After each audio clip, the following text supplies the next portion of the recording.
Well, I'm live. Welcome to Christmas with the Pickets. I'm just kidding. It's not Christmas with the Pickets. It's Mondays with Miko. Happy Monday, y'all. So please share. I love this song. This is my favorite Christmas song. It's kind of funny. A lot of people probably be like, that's not, it is. It's my favorite Christmas song. I love to be in New York City at Christmas, either before or after. This is the first year in 3 years that I'm not going to be in New York during Christmas. Oh my goodness. The big old tree is just so awesome. All right, so let me see. Trying to share it to my page. I hope you guys had a wonderful Monday, a wonderful weekend. I can't wait to tell you about my weekend. Trying to share this.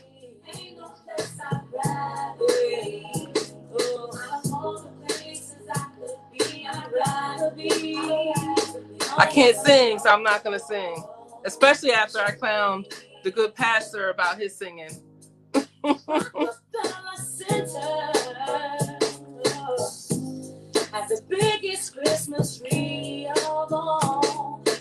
got some things I'm going to talk about today, but I just really want to chat. We're going to talk about, I can't say much about the stimulus because they didn't talk about it. That makes me a little bit nervous. But we're going to be talking about the vaccine, my opinion on it. Here I go. Now I can share it. I love Christmas in the city, y'all. Love it. And I'm going to be sharing some more pictures, too, from the other years when I went. If you have not been to New York City in Christmas, during Christmas time, you need to definitely go. All right. So, Alexa, pause. All righty. Guys, I am having a hard time sharing my video today. Probably because I got Christmas in the city on my mind. The tree, the ice skating. I don't ice skate, but I like to watch everybody ice skate. The one thing I'm going to tell y'all, don't go Christmas Day. That was a disaster. I mean, I loved it, but it was bad. I had me, my two older children, my two younger children, and my 3 nieces. And we was literally shoulder to shoulder. We had to lock arms. I had to hold them. We had to all hold arms so we wouldn't get separated in the crowds. It's really, really tight. You need to go to use the restroom. I think we probably waited like 35, 40 minutes just to go. So don't go on Christmas Day, but any other day. But the light shows on the building, the window treatments, oh my goodness. It's just like the perfect Christmas. Anyway, I can't share it. So I'm just going to go and then I'll share it to my wall afterwards. If you're on and you have access to rose-colored mulleins, please do your girl a favor and share it there. So we're going to talk about that today. We get to the point where I can see at least your comments. Hello, good evening. Wanda, and I can't tell who that other person is, but Elvin, good evening, good to see you. So we're using your V's, right? So I've been talking about using your V's for quite a bit of time, and V's are 3 things. It's got to be visible in the community. You got to use your voice and you have to vote. That's how we're going to have change. So this past Friday, our U.S. Representative, Tom Rice, he decided that with 125 other, I almost used the name, but 125 other representatives, that they were going to sign on to some bogus lawsuit to overthrow the election. This is in South Carolina, y'all. Not only is it in South Carolina that the rep signed on to it, but it is our rep. So I was livid. How dare you usurp democracy in an election that he ran in? Remember, he ran against Melissa Watson. So how can he say that the election needs to be overturned when he got voted in? So anyway, so I called, and a whole bunch of y'all called. So thank you so much. And the feedback that I was getting was quite interesting from the comments. You know, people were saying that his office could not, they said that the only people that was calling to use their voice to say how much we disagreed with what our representative had done, he said it was only Marion County. That's what somebody told me was reported. But when I called, they said, well, some people are calling saying that the congressman did a good job. And I'm like, well, I'm telling you he didn't. But here's the deal, and this is the point that I want to make about using our V's, is that these folks go to D.C. They go to D.C., they go to Columbia, and they go wherever else. We're here on the ground. We pay them to represent us. We pay taxes in order for them to represent us. We must tell them how we feel. Because otherwise they get caught up in that DC Trumpism thing and they forget about Marion County. So when you see something that you don't agree with, be it at the federal level or be it at the local level, something that's going on right here in your backyard or right here in our community, you just got to talk. You just got to use your V's and we get change. And check this out. When I say we get change, he made a statement. He put a statement on Facebook. I bet you he wasn't planning on doing that. But when all of them folks started calling his office, he's like, ooh, this ain't the old days where I could just do whatever. I could just go to DC, get in with the crowd, and then forget about the people who I represent in District 7, which includes Marion County. Yeah, those days are over. And the things that Tom Rice's office may have told you that he does for us, guess what? That's his job. That's what he's paid $175,000 a year to do. $175,000 a year he's paid to do that. Until we vote somebody else in. But until then, he is our U.S. representative. Him, Lindsey Graham, is our U.S. senator, and Tim Scott is our other U.S. senator. Now, those guys don't even pick up the phone. So I will give it to Tom Rice. They pick up the phone, and they will listen. When they will tell you when they don't agree, and they will do it respectfully. So I'll give them credit for that. Those other two, they don't even pick up the phone. But anyway, so that was good.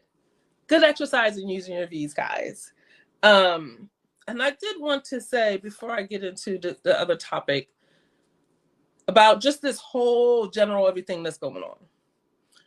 Our current president is trying to divide us. Remember, we all live in Marion County. We are here together. We are in this together. It's tough times for everybody, right? The election, the federal election has been over. We have a president, y'all, right? Not only do we have a president, we got senators, we got reps, we got mayors, all kinds of people who have been elected. And those politics of division, it doesn't help us. We go to the same grocery stores, we go to the same gas stations, we go to the same dry cleaners, right? We have the same issues. We've got the same issues with the roads, right? So, you know, I'm saying that Republicans who live in our community may not have the political views that we may have if you happen to be a Democrat like myself or even a progressive Democrat like myself, but they're still people, right? They're still people and they're still good people. If you listen to our president, he wants everybody to think that there's good people and bad people. Not true. There's just people with different opinions and different ways to get at a means. I tend to think that, you know, my opinion is best. But that doesn't mean theirs is wrong. And that doesn't mean when elections are lost that we don't have to go about it that other way. Elections have consequences. If you vote, you win, then you get to move your agenda. Would you like to chat with an Alexa Prize social bot? Look at Alexa. No, Alexa, I'm on my live. Stop. Didn't nobody call your name. Why'd you do that? Would you like to chat with an Alexa Prize social bot? No. Okay. How funny is that? What's Alexa doing all up in my business? Okay, so, see, I done said her name again, so she's listening. Let's see what she's going to come up and say. All right, so I did have a quote here. And the quote was Bob Dole once said when he lost and he was conceding, he said, "The president is my opponent, not my enemy." And we need to remember that. These are elections, right? It's not battles. It doesn't have to go that far. So I'm looking forward to the new administration. I'm looking forward to seeing a different way and the positive things that can potentially happen on the ground in Marion County. So let's talk about them. Gotta go back to that. Georgia, right? So we need those 2 seats to be flipped. We need those 2 seats in Democrat and early vote and for Democrats. Early voting starts today. So if you know anybody in Georgia, now you call them and say, "Hey, look, I'm still with you, but did you vote today?" No, didn't vote. Well, what is your plan to vote? And then if they tell you I'm gonna vote this weekend, just call them back this weekend. It is so important in South Carolina. Let me tell you why. Because the House is setting the stage, right? Last week I talked about the marijuana bill, or cannabis bill that has been approved by the House and it's now at the Senate. Then there's also what I've been talking about all year, and that's the minimum wage bill, the $15 an hour minimum wage bill, already approved and at the House. Then there's the HEROES Act, right? So that was approved in May. I'm sorry, and I said House just a minute ago. I meant Senate. That was approved in May. And these things that I'm saying, Joe Biden has already said he will approve it. He will increase. He is down to increase the minimum wage. He is down to approve the HEROES Act. This is what he says out of his own mouth. We got him on record. And so the HEROES Act does a couple things. It would add it had the $600 a week for unemployment. So those people who are gig workers, just so you know, today or this week will be your last check. There's no more money coming. Guys, that's going to hurt our whole community. So people who are gig workers and were getting unemployment and they don't have it, they're not going to have anything. Zero. Their last check is this week. For folks that were on regular unemployment and the unemployment expired and then they got the extension, that ends at the end of this year, right after Christmas, the day after Christmas, December 26th. It's going to hurt our community. And the Senate, all we want them to do is to pass a stopgap. Stop the evictions, stop the, put some more so that they can do the unemployment, extend that just until the new president could get in place and we can get the HEROES Act, some real significant stimulus going, right? We don't expect, and I don't expect this president to do anything big, but you got to do something. And the Senate has to hold them accountable for doing something. And we have to hold them accountable for doing something. So I will post Tim Scott and Lindsey Graham's phone number. And I'll actually call them. But you know what? They ain't going to answer the phone. And they really don't care. We really should have voted out Lindsey Graham. But I will do it. So Georgia. We really, really need it. It will change life in Marion County in several ways. Minimum wage is one of them. HEROES Act is another one. But poverty. In the Democratic platform, it's a formula, 10, 20, 30. And I believe Jim Clyburn created this formula. And communities, 10% of federal funding go to 20% of the communities that have had, that goes 10% of federal funding goes to the 30th communities that have 30% poverty. So 20% poverty for 30 years or more. So 10% of the federal funding goes to communities that have 20% or more poverty for 30 years or more. And that's us. That's us. That's federal funding. That's federal funding. Well, our poverty rate right now is 1 in 4. 20, it depends on what number you're looking at. It's either 24 or 26. So 1 in every 4 people who live in our community are poor. That's why we got to help each other, because you don't know what your neighbor is going through. And it doesn't have to be that way for them. We can increase the minimum wage, right? We can get these federal funding, this federal money into our community. But first, we need Georgia. We need Georgia so bad. Hey Chucky, good to see you. So I don't even know how I got on that. But these last few minutes, I'm gonna talk about the vaccine, and I know it's touchy. So I'm giving you my opinion and where I stand. This is Miko Pickett and the Pickett family, kind of where we are on this. And I want you to understand why I am pro-vaccine. And I have always been pro-vaccine, right? When they came out with the chickenpox shot, I got my kids the chickenpox shot right away. Why? Because I didn't want them to have to suffer the way I did. I'm like, okay, there's a chickenpox vaccine out. I'm gonna go ahead and take my kids down to the pediatrician. It was when Dom and Dwayne, I think they were like 10 or 12 when it came out. And I said, give it to them. Give them the vaccine so that they don't have to get chickenpox. So flu shots, I get them every year. Every year. Now, before I retired, I traveled a lot, an awful lot. And I got the flu every year, just about. And I'm also would be prone to bronchitis. Don't know why. Probably because I traveled a lot. I mean, there were some months I was on the road 4 times in a month. But usually in the last few years, at least twice a month, I was going somewhere doing something. Right? So I always took the flu shot. One time I took the flu shot and I got sick. Right? Now they say that whatever, you're not supposed to get sick when you take the flu shot, and doctors give me all kind of reasons, but I got sick. I took the flu shot. I was in Philly. I flew back to Charlotte. By the time I got to Charlotte, I was definitely ill, and I was in bed for 5 days. Now, why am I pro COVID-19 flu shot? And I'm going to tell you why. It's because the side effects, and they are side effects of the flu shot. I think they said like 25% of people get the side effects. And it's like 24 hours it lasts. Soreness in the arm. You may have some flu-like symptoms, but it only lasts for 24 hours. Those side effects are much better than having the virus. And we all want to go back to normal. We all want to go back to normal, right?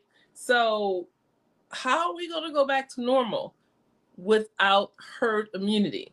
And the way we're going to get herd immunity is we got to vaccinate. And not only do we have to vaccinate, but the vast majority of us have to vaccinate. So, I've been looking at, there's a book I have, and if you want information on that book, okay, I'm gonna address that. Chucky asked the question. It's a very good question. Let me see if I can put that up. So for me, the vaccination, we got to get to that herd immunity so that we can go back to normal. If we don't get, I think it's something like 80 to 90% of us that are vaccinated, then we will not have herd immunity. We will be, and in our own ignorance. And you got to look at history. The last time this happened was 1918. God, I hope that my grandkids don't have to go through this again, right? That it will be another 100 years before America is dealing with a worldwide pandemic, right?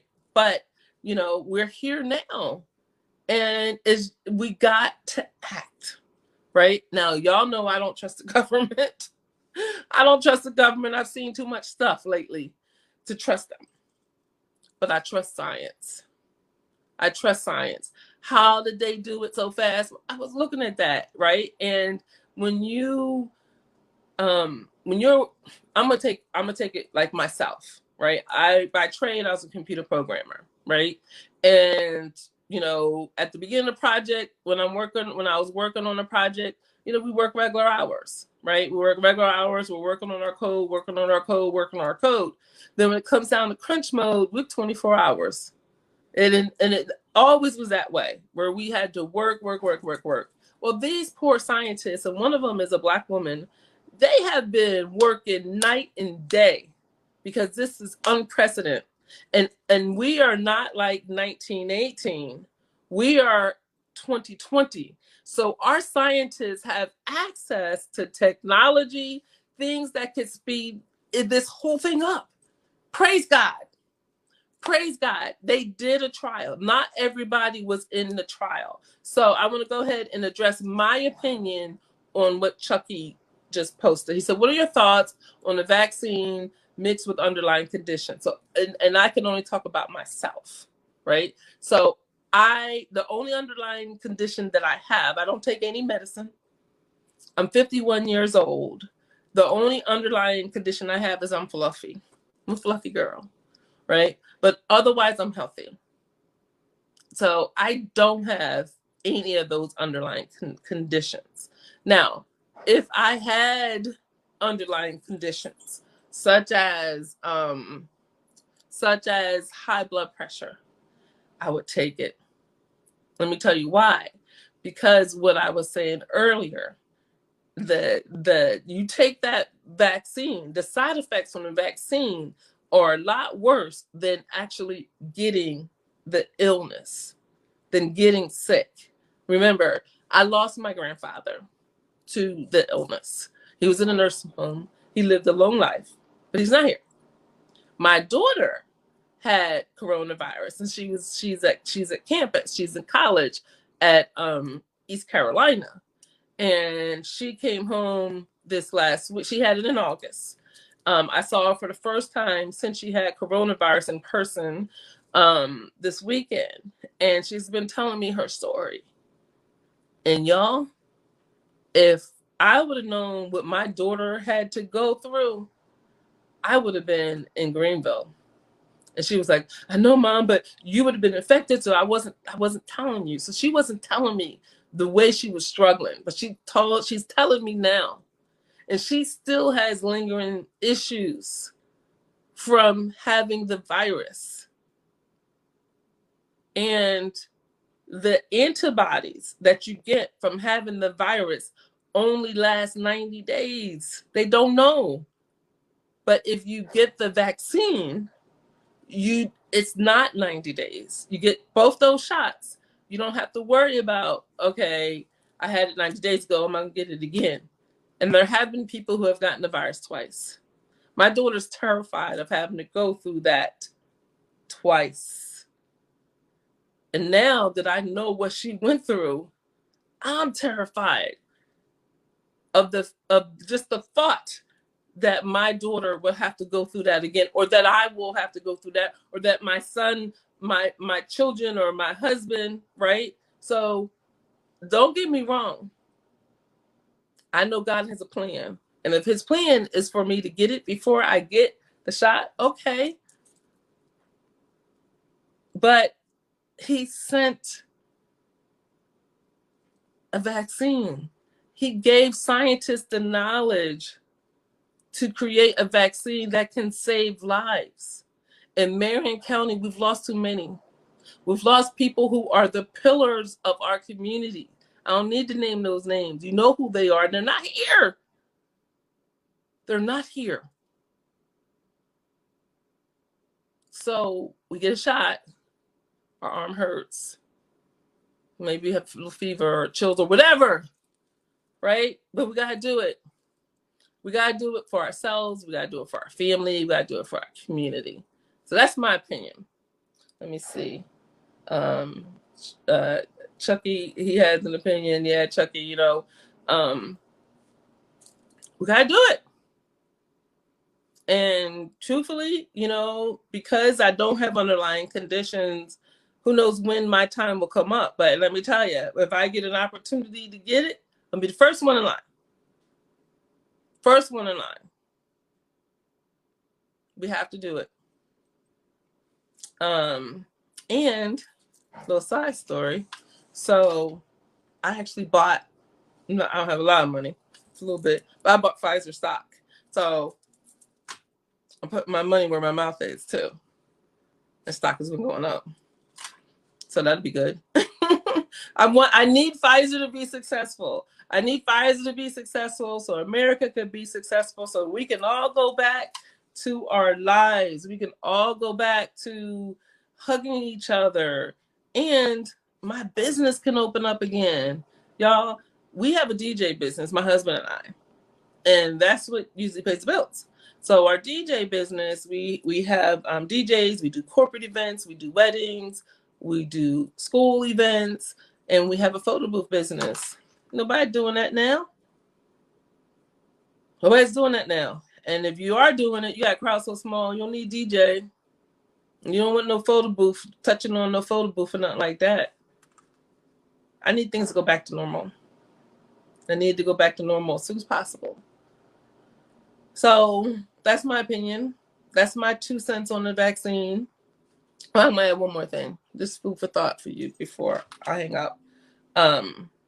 When was the last time you saw somebody with polio or leprosy or the mumps or the measles? You don't see that. We got vaccines for those things. That's why you don't see them. We don't want to see COVID-19. It's a killer. It is killing people. And I live in a community, for those probably have heard me say it a bunch of times by now, but my community is almost 70% African American. And African Americans are impacted at a higher rate. Almost 70%. Guys, there's not many more places in this country that are 70% Black. I live in one. We got to look out for each other. We can't listen to what others are saying who don't have the same rate of infections that we do, who don't have people leaving this earth at the rates that we do, don't have the underlying conditions that we have. We got to listen to ourselves, right? And if you want to sit back and see what happens with everybody else, you can do that. But you're not helping us, because we need to be vaccinated in order for all of us to be safe, in order for us to be able to go back to having events and hugging on each other and doing the cookout thing safely and not kind of side eye. So on that note, I have noticed when I'm around town that some of y'all masks need to be redone. Okay, so myself and a friend of mine, we are going to be making care kits, and care kits are going to include new masks for you. We'll have some reusable ones as well as some disposable ones, and we're just going to be, if you see us, we're just going to hand it to you. Okay, you can never have enough masks, especially seeing that we're probably going to need to be wearing them until spring next year. So we're going to be getting those masks out late this week. We'll start to get them out, and please accept it. It's from our heart, and we just want you to be safe. And we just want, here's a couple extra masks for you to have. Put it in your car, put it in your purse, or whatever. Okay, so that will be happening pretty soon. We're starting to put those care kits together now, and I think that is it. Let's see, any questions? All right, guys. Well, that's it. And I love Christmas. Let me see if Alexa's going to listen. Alexa, play Christmas in the City by Mary J. Blige. Here's Christmas in the City by Mary J. Blige, featuring Angie Martinez on Amazon Music. All right. So with that, I wish you guys have a safe week. Be careful, social distance, wear your mask, pray about whether you're going to take the vaccine or not. I pray you do. Bye.